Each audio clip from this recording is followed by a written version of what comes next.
Hi, I'm Adam Summer. You're listening to the Yerushalmi Talk podcast with the support of the Yeshivat Javar Yerushalayim in Har Nof, Jerusalem. Before we start this shiur, I want to tell you something that I discovered about this shiur. While looking at the correct photo to pick for this shiur cover, I was doing research on clusters of grapes and I came across all sorts of grape clusters with molds and mildews. And it turns out that there are special kinds of molds and funguses that will infect an entire field of grapes and grapevines. And basically, what will happen is, and you can see from the picture that I'm using and showing you, all of the field will have these sorts of clusters where the mildew attacks part of the cluster.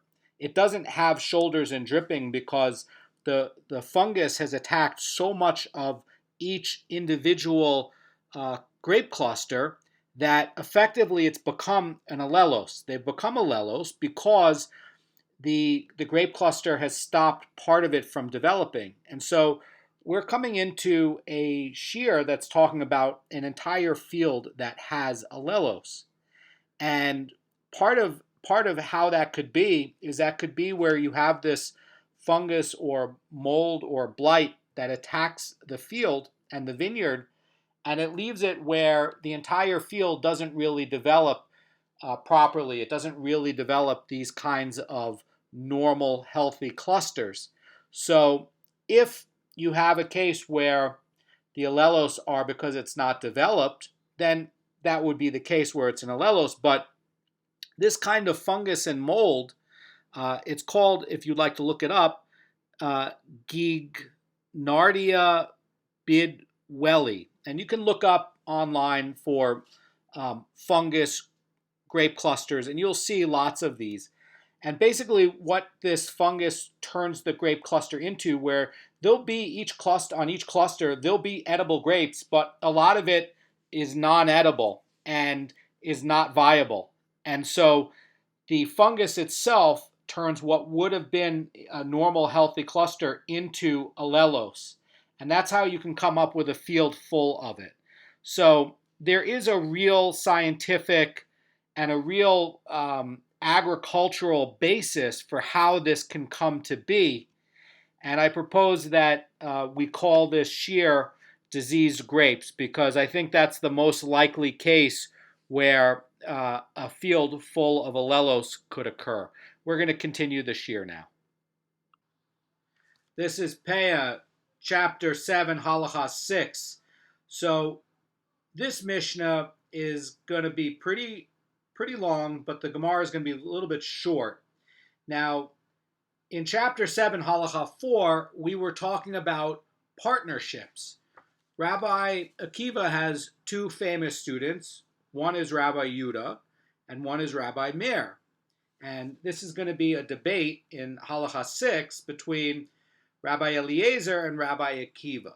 Now, after researching this and looking at this, I think that this debate that came up in chapter 7, Halacha 4, comes back again in this later on in this chapter. What was the debate? What's the dispute? Rabbi Yehuda, when you have a grapevine and then you have oleilos on the grapevine, okay, he's saying that it's like the landowner is a partner with the poor. In other words, the poor, like actual partners, can suffer a short-term loss for some grapes to have a long-term gain in the vineyard. That's if the person wants to go and pick it and prune back the vines and go and prepare it for future seasons. But Rabbi Meir is saying, no, the landowner is like somebody who sells to the poor. In other words, somebody came along and purchased the left half of this vine, and he owns all the produce on it, including the right to pull nourishment from the vine, and he's going to come and harvest it later. And what is that like? That's like saying that it's like the poor person purchased oleilos and he has a right and an interest in the vine. So just like, the buyer doesn't have to worry about long-term improvement of the vineyard, so too, with the poor. And therefore, in that case, the owner wouldn't be allowed to just go and prune things because you can't prune off somebody else's property. Now, this is really coming as a debate. Okay, we know that here the halacha is going to be like Rabbi Yehuda. They're treated as if they're partners. Okay, but what is really, they're both Rabbi Akiva's student. Okay, so really you could see it as a dispute between what is Rabbi Akiva's real opinion on halacha 6 and chapter 7. Is in the halacha that's coming up, is Rabbi Akiva's position going to be like, hey, this is going to be like where they're partners of the poor? Or is Rabbi Akiva saying, like what Rabbi Meir would say, where it's like the poor has ownership on the produce of the vine? It's as if they purchased part of the vine. You can't cut it off because they've already purchased and owned that. So both of them are going to be ruling like Rabbi Akiva, but the question is, what did Rabbi Akiva mean? What exactly was his position? So you're going to have in this halacha a debate between Rabbi Akiva and his teacher, Rabbi Eliezer, the Tana, the great Tana, and it's going to be a little bit unclear as to which position Rabbi Akiva has when his students are looking at this. Who, is it like they're actual partners, or it's like they actually, purchased, something on it? It's a big difference because it's going to matter with how you're going to look at it. So neither one of these, neither Rabbi Yehuda or Rabbi Meir is going to be taking the position of Rabbi Eliezer. The only thing that's unclear is Rabbi Akiva going to be saying it where the ownership has a position like what Rabbi Meir is saying, and then that would mean that Rabbi Yehuda is basically taking Rabbi Eliezer's position. In other words, he's not taking Rabbi Eliezer's position. It would be that as if Rabbi Akiva's position would be an ownership interest like what Rabbi Meir was saying, okay? Or would it be that there's an ownership interest in this, and it's going to be like Rabbi Yehuda's position, where it's like they're partners, okay? So the Mishnah is going to talk about this dispute in a vineyard that has nothing but oleilos. One day you wake up, you come out to your vineyard, and the only thing that's there are oleilos. There's nothing else there. There's no normal halachic normal clusters. Everything has the halachic status of oleilos. Surprise, surprise. Now you got to know about oleilos. So the Mishnah says, concerning a vineyard that is made up entirely of oleilos but has no fully developed clusters, Rabbi Eliezer says the oleilos belong to the owner, and Rabbi Akiva says they are given to the poor. And Rabbi Eliezer is going to derive his ruling from Scripture. So here's how Rabbi Eliezer is proving this. Okay, here's how he gets this. Rabbi Eliezer says in the Mishnah, when talking about the Torah in Beurim 24:21, here's what Rabbi Eliezer says the Torah says, and it says, "When you harvest your vineyard, you shall not take the oleilos." So basically, it's saying that by placing the law of oleilos in the context of harvest, the verse is going to imply that the requirement to leave oleilos applies only where there are grapes to harvest. But if there's nothing left to harvest, the Mishnah says, but if there's nothing to harvest, from where does he get the obligation of oleilos? That is Rabbi Eliezer's question. So let's look at the Mara Fulda to understand the question by Rabbi Eliezer. He says that Rabbi Eliezer is saying the verse teaches that when there is no harvest for the owner, there are no oleilos for the poor. In other words, he's saying that the harvest itself is what triggers this obligation. And if you didn't start the process of harvest, you didn't get oleilos. They're not yet oleilos. Only the actual harvest is what sets forth the motion for oleilos to be. And we saw that before in chapter 1, right? What is Peah, right? Well, you don't have Peah until you cut the first stalk. And if you didn't cut the first stalk, you can't designate it. It's not Peah yet. So he's basically saying it's the same thing, right? You need the actual cutting and the actual process of the start of harvest to initiate that to be oleilos. And basically what he's saying is that if you didn't make a harvest, and there's no harvest for the owner, there are no oleilos for the poor because you didn't turn them into oleilos. That's basically what he's saying. And Amara Fulda continues, says, it follows that when a vineyard consists entirely of oleilos, so that giving them to the poor would leave nothing for the owner, they are not given to the poor, but remain property of the owner. In other words, he's saying that because you didn't actually start to harvest, they're still the property of the owner. Now that looks a lot like, hey, maybe it's like they're partners, right? But you could also argue the other way with Rabbi Eliezer and say, no, it's really like they have an ownership interest in it as well. So maybe it's like they have an ownership interest and they didn't start harvesting, so you can't reap the value of it yet because you didn't start to harvest it yet.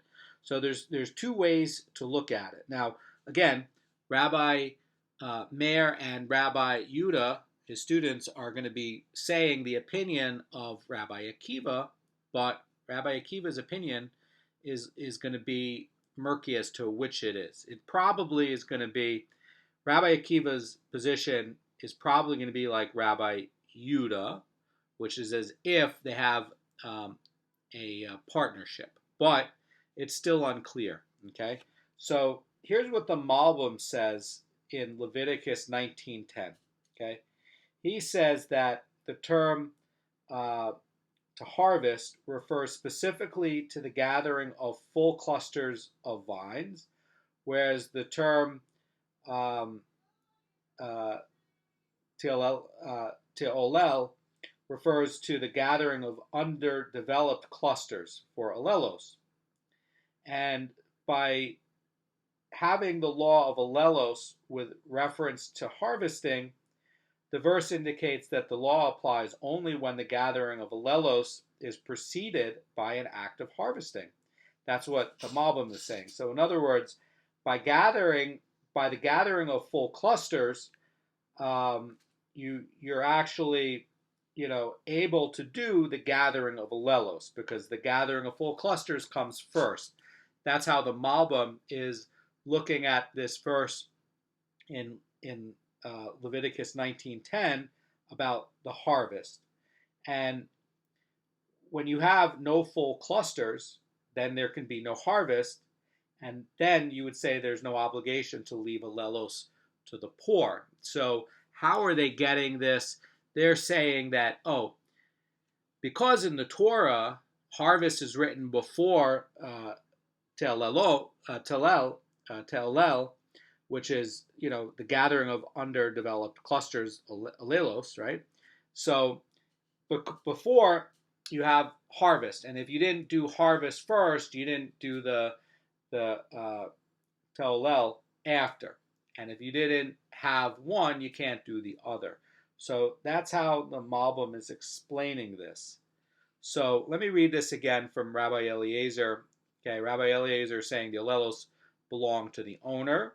Why is he saying it belongs to the owner?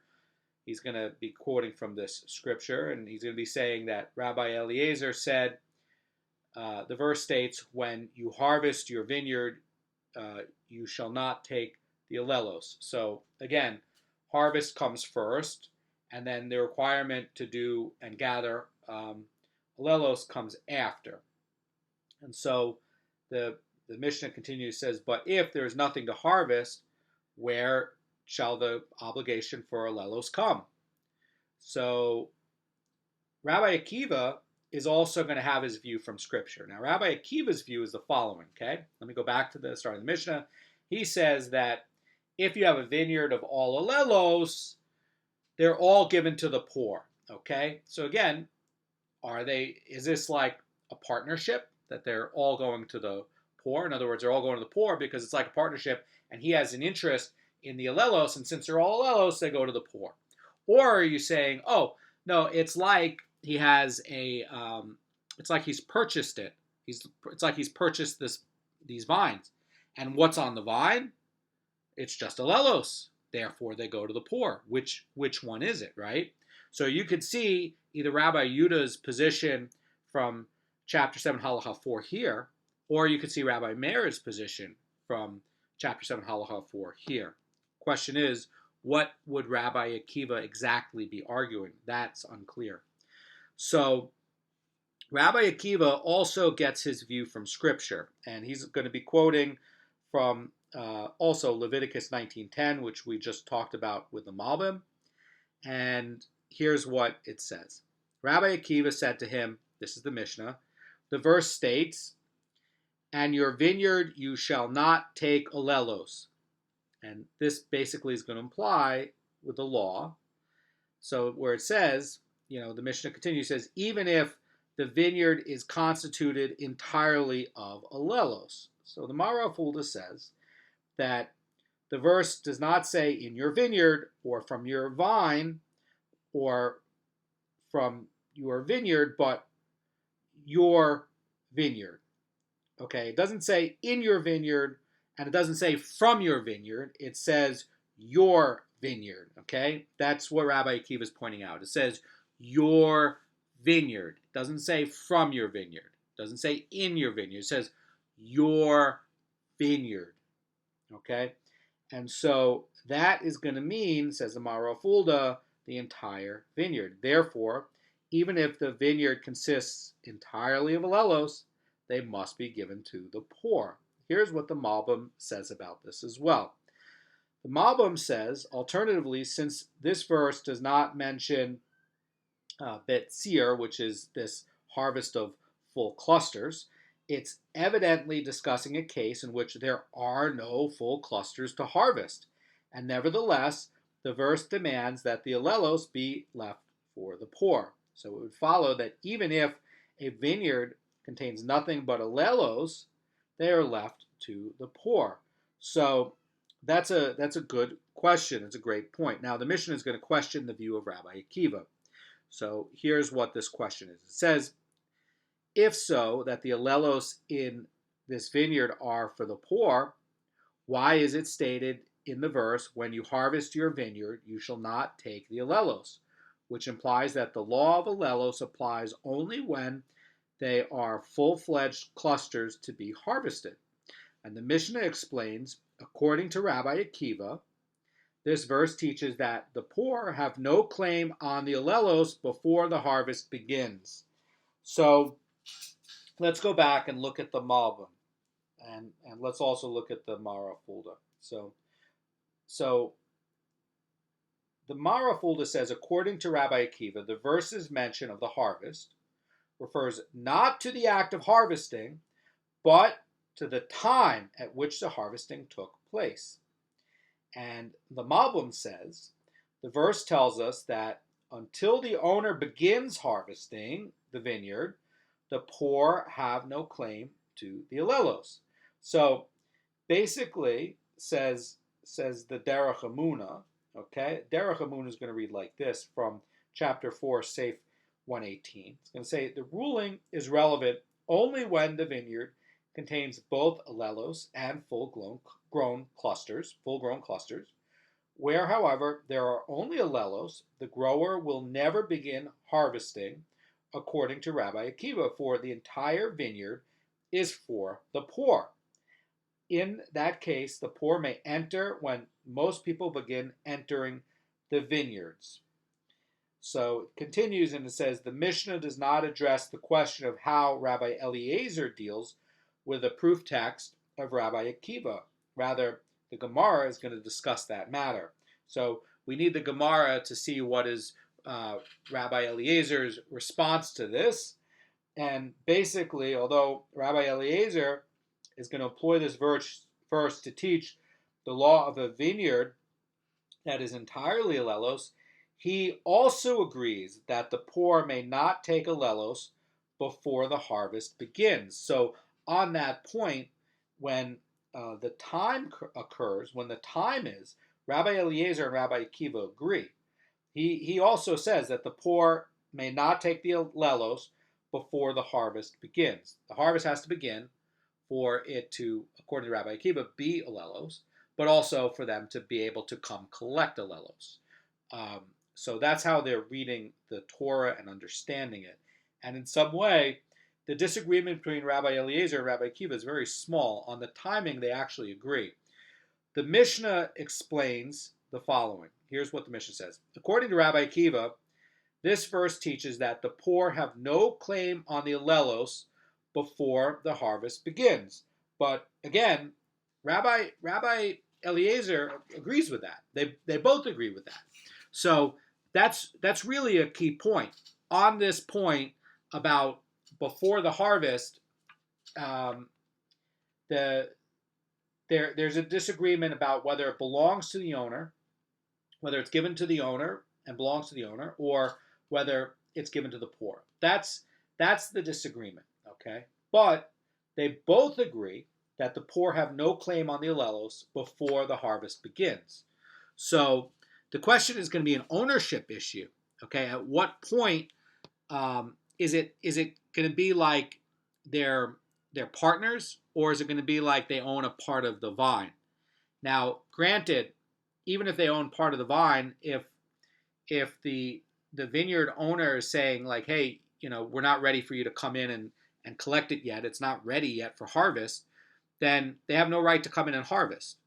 So, because anyway, even their own stuff is not ready for harvest yet. So they're not letting people in. They don't want things getting trampled or ruined, or grapes falling down as people trundle through the vineyards. No, they're saying that not only are your own grapes not even ready yet, and your vines aren't ready yet, but even ours aren't ready yet. So there's no harvest that's ready to take place yet. The Gemara now, getting into the Gemara, Rabbi Eliezer is going to rule that without a harvest of full clusters, there is no obligation to leave oleilos for the poor. And Rabbi Eliezer, by the way, they're proving that from how the Torah is written. It says first you're gathering, you're harvesting, and it's talking about regular clusters, and then Telel, which is talking about the harvest of oleilos. After that, you have the harvest of oleilos. So, according to how Rabbi Eliezer is reading it, he says that without a normal harvest, you can't do the obligation of the harvest for the poor, and that's how they're deriving that it stays with the owner, because harvest didn't happen. So Gemara reads like this. It says, and like the law of oleilos is the law of Peret. Okay, so let me read that again. And like the law of oleilos is the law of Peret. Accordingly, if there is nothing to harvest, there is no obligation to Peret. So Mara Fulda is going to help us out here. And here's what he's going to say. He's going to say the law of oleilos is mentioned together with Peret in the verse of Leviticus 19:10, where it's going to say like this. The Torah says, and from the vineyard you shall not take oleilos, and the parent of your vineyard you shall not gather. Okay, so this juxtaposition in this verse is teaching an analogy, a hekesh, between them. Okay, it's saying that it's basically making a connection between the law of oleilos, and then you have a vav in there teaching a new law that's connected with a vav in the same sentence for the law of peret. Both are vineyards, okay? Vineyard and vineyard. Law of oleilos is on one side of the vav, and the law of peret's on the other. There's a analogy between them. That's what they're saying. So just as the law of oleilos is stated only where there will be grapes for the owner to harvest, so too is the law of peret stated only where the owner will be left with grapes for himself.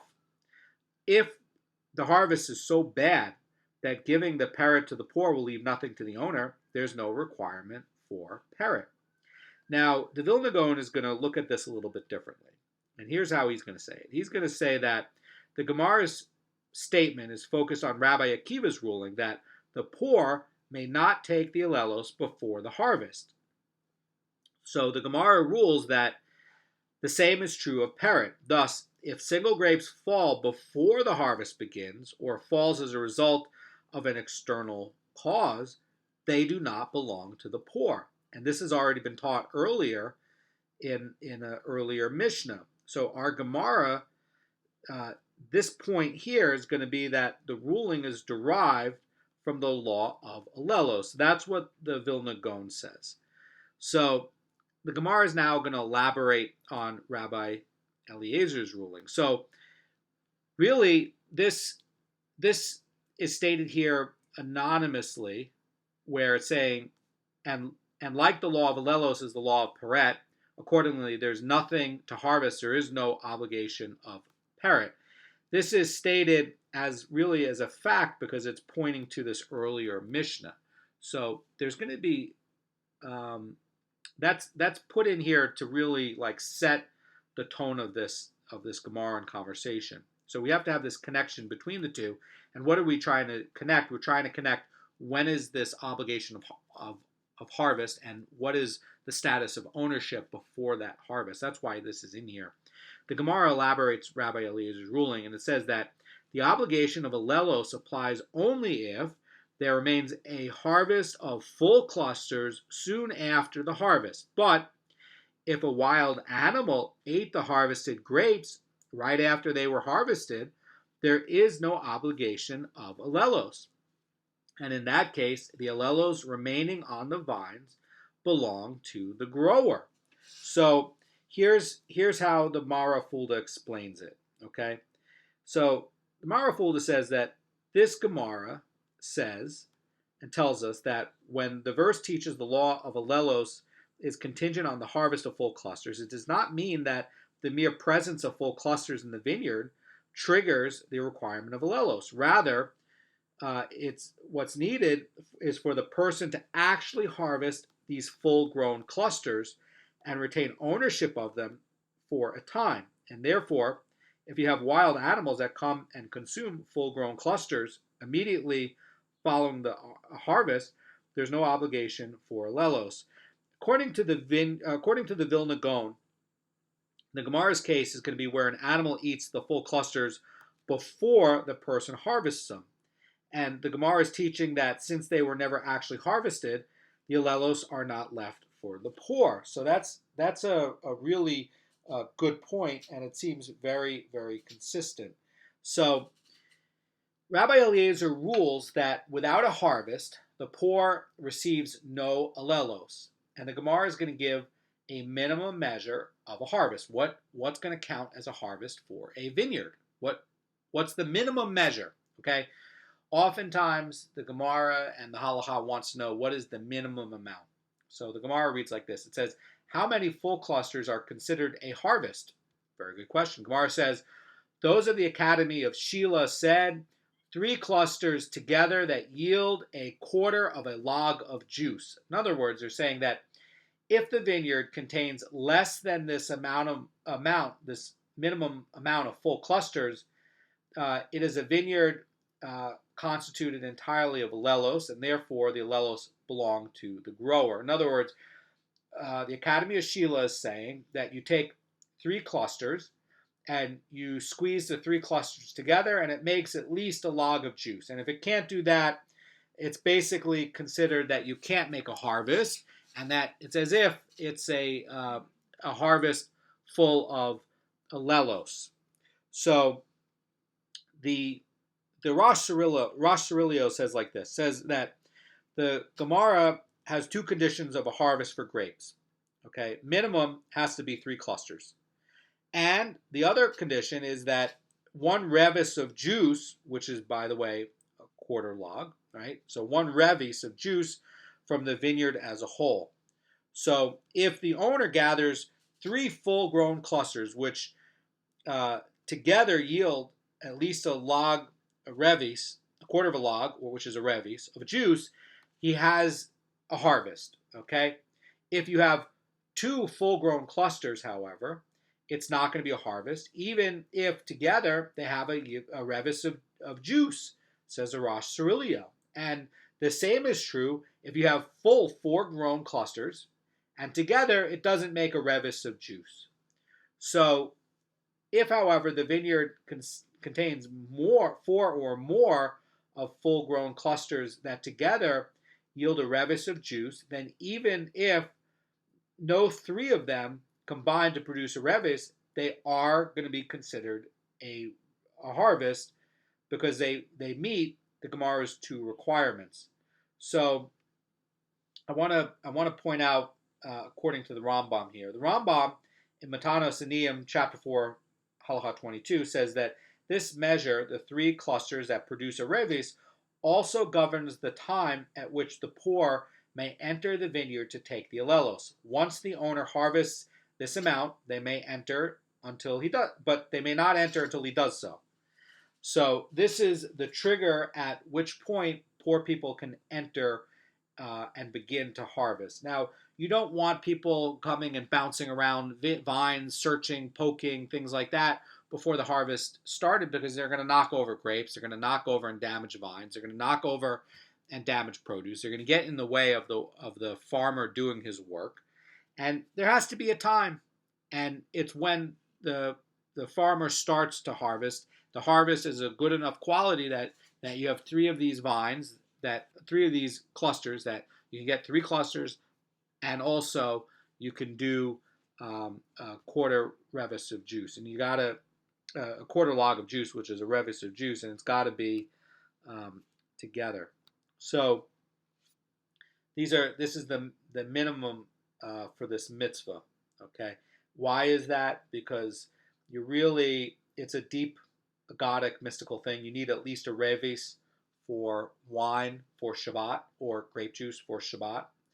So you also need a revis for Kiddush and for the Nazir. What would trigger the Nazir to sin? That would be at least a revis. So that's connected to something. It's not an arbitrary thing that's just floating in space. In other words, you have to take three of these clusters and be able to produce enough grape juice that you could make Kiddush on Shabbat. Okay, that's a beautiful way to set a minimum, and how it's connected to these other laws. Also, that if you did this and a Nazir came and drank it, he would be subject to lashes for drinking wine. So the Gemara is going to question the view of Rabbi Eliezer, and here's what it says. It says, "Behold, Rabbi Akiva upholds both verses, both his proof text and also that cited by Rabbi Eliezer." And the Gemara continues, says, "But how does Rabbi Eliezer uphold the verse, 'And your vineyard you shall not take oleilos,' which seems to prove Rabbi Akiva's point?" So, as we saw in this Mishnah, the verse implies that even a vineyard containing only oleilos that are left for the poor, that it would look like it would contradict Rabbi Eliezer's ruling. So the Gemara is really wondering, how does Rabbi Eliezer defend it? Really, that's really the question. So it's good to know that Rabbi Akiva accepts Rabbi Eliezer's proof text about the timing, and there's not a dispute about that. The only question is, how is Rabbi Eliezer going to explain Rabbi Akiva's text? And the Gemara is going to explain why this verse is needed according to Rabbi Eliezer. In other words, how does Rabbi Eliezer prove or look at Rabbi Akiva's text? Here's what it says. It says, "So that you will not say the following," says the Gemara, "Since the poor have no claim on the oleilos before the harvest, the owner should be able to acquire them for himself before the harvest begins. And because of this, the verse must state, 'And your vineyard you shall not take oleilos,' which implies, by the way, that no matter what, even if the harvest has not yet begun, the oleilos are forbidden to the owner." So let's unpack this a little bit, and then we'll be done with Halacha 6. So let's take a look at the Tosfot Yom Tov in the Mishnah, and here's how he's saying it. He's saying, without the verse, one might think that since the poor have no right to take oleilos before the harvest, the owner should be permitted to pick the oleilos before that time. The verse, "And your vineyard teaches otherwise. And he continues, and he says that the Gemara's response is based on the assumption that Rabbi Eliezer also agrees that the poor have no claim on the oleilos before the harvest. And this presents a difficulty because the verse that teaches this rule, when you harvest, you shall not take oleilos, is needed, according to Rabbi Eliezer, for another purpose entirely, namely to teach that the law of oleilos is contingent on the harvest. And the Tosfot Yom Tov explains that although this is certainly the verse's primary purpose, according to Rabbi Eliezer, he has a secondary lesson from the verse's juxtaposition of oleilos and harvest, so that the poor may not gather oleilos until after the harvest begins. On that point, there's no dispute between Rabbi Akiva and Rabbi Eliezer. The question is how is Rabbi Eliezer explaining the verse? So I want to point out another note from the the Marafulda, where it's saying that this verse makes no mention of harvest, but simply applies that one may not take oleilos from the vineyard, and this implies that even if the harvest has not yet begun, the oleilos are forbidden to the owner. That is basically how the Marafulda is explaining what Rabbi Eliezer means to it. Again, there's no dispute between Rabbi Akiva and Rabbi Eliezer on before the harvest. You can't, before the act of harvest begins, you can't come take oleilos. Everybody agrees with that, okay? The only question is, how is Rabbi Eliezer going to be defending Rabbi Akiva's proof text? Rabbi Akiva agrees and accepts Rabbi Eliezer's text. Question is, what does Rabbi Eliezer do with Rabbi Akiva's text? Okay, and the question, and the only question here in this is, the oleilos, they belong to the owner, or the oleilos, they are given to the poor. This is consisting of a vineyard that only has oleilos. So the point here of how Rabbi Eliezer is looking at this is because this verse doesn't make any mention of harvest, it states simply that one may not take the oleilos from the vineyard, and that implies that even if the harvest has not yet begun, the oleilos are forbidden to the owner. Again, question is, does it belong to the owner or the vineyard, and the vineyard or the poor? Also, the way you could look at this as a sub-theme running through this Mishnah and Gemara is like the students of Rabbi Akiva. Basically, with this position of Rabbi Akiva, would Rabbi Akiva be saying that the ownership of the oleilos on the vine is going to be like a partnership, as if it's a partnership, or is it going to be as if the poor had purchased the oleilos on there? Now, certainly everybody agrees that you can't come collect it before the harvest begins. That makes sense, whether you're as if it's a partnership or whether you've owned part of the vine. That makes sense either way. No dispute on that. But the question would be is, the same as in chapter 7, Halacha 4, between his students. Which exactly is the opinion of Rabbi Akiva?